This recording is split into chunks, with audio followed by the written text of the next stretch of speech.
श्रीलक्ष्मी श्रीमहालक्ष्मी क्षीरसागरकन्यका उत्तिष्ठ हरिसम्प्रीते भक्तानां भाग्यदायिनी।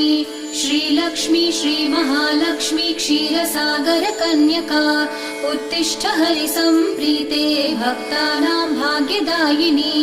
उत्तिष्ठोत्तिष्ठ श्रीलक्ष्मी विष्णुवक्षस्थलालये उत्तिष्ठ करुणापूर्णे लोकानां शुभदायिनी। उत्तिष्ठोत्तिष्ठ श्रीलक्ष्मी विष्णुवक्षस्थलालये उत्तिष्ठ करुणापूर्णे लोकानां शुभदायिनी। श्रीपद्ममध्यवसिते वरपद्मनेत्रे श्रीपद्महस्तचिरपूजितपद्मपादे श्रीपद्मजातजननी शुभपद्मवक्त्रे श्रीलक्ष्मी भक्तवरदे तव सुप्रभातम्।